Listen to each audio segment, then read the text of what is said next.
Hari ini kita akan membahas mengenai loop. Loop atau kaca pembesar. Yang harus kamu bisa di bagian ini adalah menghitung perbesaran anguler atau perbesaran sudut yang dihasilkan oleh loop pada keadaan akomodasi mata tertentu. Ya, jadi nanti ada mata tidak berakomodasi, mata berakomodasi maksimum, atau mata berakomodasi pada jarak tertentu. Ya, nanti juga akan saya bahas apa bedanya perbesaran sudut ya atau perbesaran anguler dengan perbesaran linier yang sudah kamu pelajari sebelumnya. Semua lensa cembung sebetulnya bisa dijadikan loop asalkan benda diletakkan di ruang satu dari lensa ya. Ruang satu itu berarti antara titik O ya, pusat lensa, dengan titik fokus. Sekarang kita lihat pembentukan bayangan oleh loop. Ya, ketika benda ada di depan loop, maka cahaya yang sejajar sumbu utama akan dibiaskan ke fokus loop. Kemudian sinar yang datang melalui titik fokus loop ya akan dibiaskan sejajar sumbu utama. Atau yang ketiga, sinar dari benda yang menuju titik pusat lensa akan diteruskan atau tidak dibiaskan.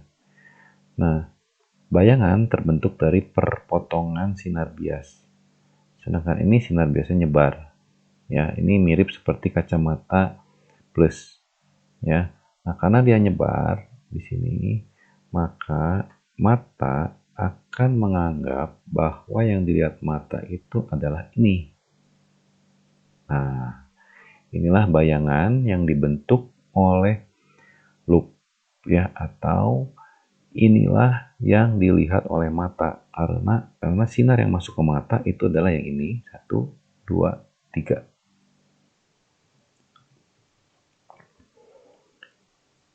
Jarak benda ke loop itu S. Jarak bayangan ke loop itu adalah S aksen. Jarak bayangan yang dibentuk oleh loop ke mata itu X. Nah, perbesaran sudut atau perbesaran anguler yang dibentuk oleh loop itu adalah M sama dengan S aksen per S kali PP per X. S aksen per S ini adalah perbesaran linier. Ya, ini seperti biasa perbesaran lensa atau perbesaran cermin kan. Nah, PP per X itu adalah perbandingan ya antara titik dekat mata dengan jarak bayangan ke mata. Nah, perbandingan inilah ya yang membedakan perbesaran linier dengan perbesaran anguler.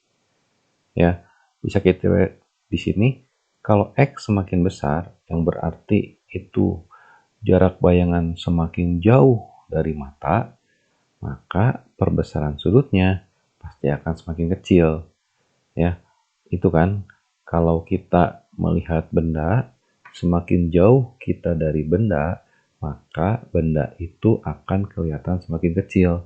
Dan sebaliknya, semakin dekat benda itu dengan mata kita, maka seolah-olah benda itu akan semakin besar. Itulah perbesaran anguler. Nah, untuk memudahkan perhitungan, biasanya dianggap mata itu menempel di loop. Nah, kalau mata menempel di loop, berarti S aksen sama X itu sama. Jadi ini dicoret nih. Nah, karena dicoret, jadi rumus perbesaran sudut atau perbesaran anguler untuk loop itu adalah PP per S. Sekali lagi, S-nya adalah jarak benda ke loop, ya. PP-nya adalah titik dekat mata. Nah, inilah bentuk umum dari perbesaran sudut atau perbesaran anguler yang dibentuk oleh loop. Nah, selanjutnya kita akan lihat ya penggunaan rumus ini untuk keadaan mata tidak berakomodasi, mata berakomodasi maksimum, atau mata berakomodasi pada jarak X. Saya munculkan lagi ya gambar pembentukan bayangan benda oleh loop. Nah, mata tidak berakomodasi ketika melihat benda yang ada di titik jauh mata. Artinya, kalau mata normal, titik jauh mata kan tak hingga. Berarti bayangan ini ada di tak hingga. Nah, kapan loop membentuk bayangan di tak hingga? Yaitu ketika bendanya ada di titik fokus. Artinya, S-nya sama dengan F. Sehingga rumus perbesarannya untuk mata tidak berakomodasi menjadi PP per F. Nah, selanjutnya, kapan mata berakomodasi maksimum? Yaitu ketika melihat benda yang ada di titik dekat mata. Artinya,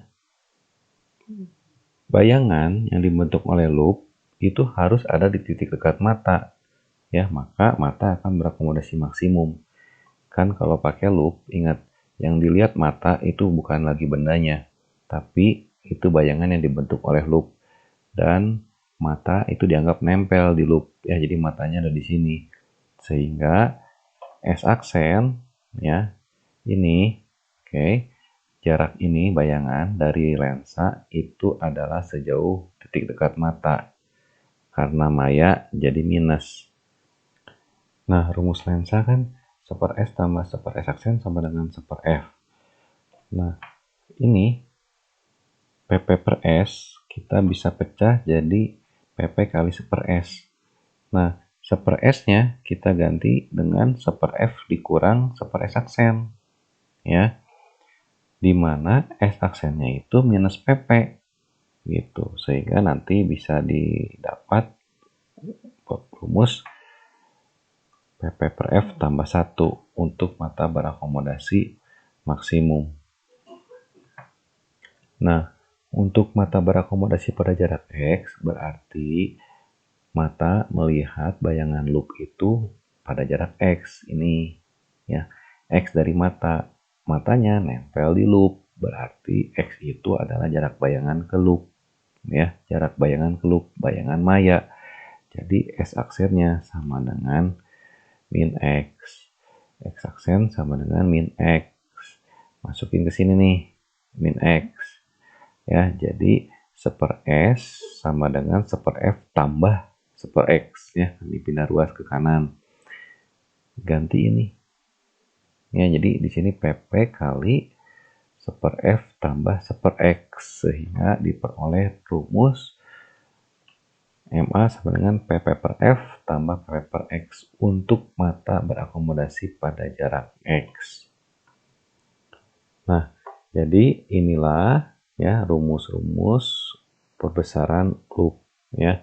Ini bentuk umumnya, tapi kalau pakai ini berarti harus diketahui nih jarak benda ke loop, ya. Yang sering di soal itu bukan jarak benda ke loop yang diketahui, tapi yang diketahui di soal itu adalah keadaan akomodasi mata. Keadaan akomodasi mata. Bisa mata tidak berakomodasi, ya, atau mata berakomodasi minimum, itu sama aja.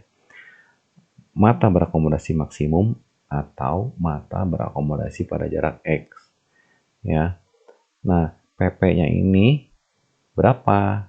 PP-nya ini ya lihat aja soalnya. Kalau mata normal atau emetropi berarti nilainya 25.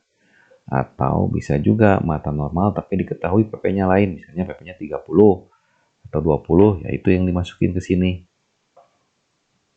Oke, selamat belajar ya anak-anak. Saya upload juga catatannya. Nah, oke, alat optik ini ada contoh soalnya. Ya, nanti saya akan bahas contoh soalnya dan setelah itu seperti biasa ada latihannya juga. Oke, selamat belajar ya guys. Saya bahas contoh soal loop yang ada di catatan, ya. Di situ sebuah loop memiliki lensa berkekuatan 20 dioptri. 20 dioptri itu berarti P-nya, ya. Nah, ditanyakan berapa perbesaran loop ketika mata berakomodasi maksimum, berakomodasi pada jarak 50 cm dan mata tidak berakomodasi, ya. Nah, berarti pertama kamu harus hitung dulu berapa fokusnya ya dengan P-nya 20 dioptri ini kan. P itu 100 per F sama dengan 20. Jadi F-nya adalah 5 cm. Itu ya.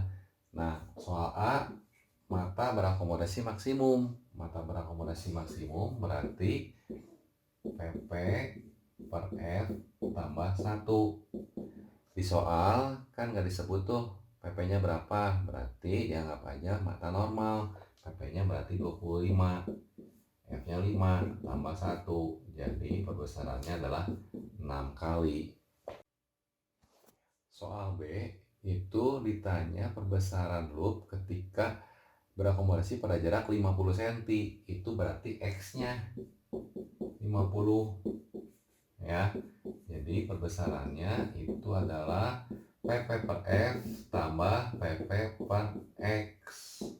25 per 5 tambah 25 per 50. Jadi hasilnya ini 5, ini setengah. 5 setengah kali ya. Itu besarnya perbesaran loop ketika mata berakomodasi pada jarak 50 cm. Soal C, perbesaran loop ketika mata tidak berakomodasi. Nah, ini yang paling gampang nih kalau mata tidak berakomodasi. Rumusnya juga kan pendek banget. PP per F 25 per 5 5 kali. Begitu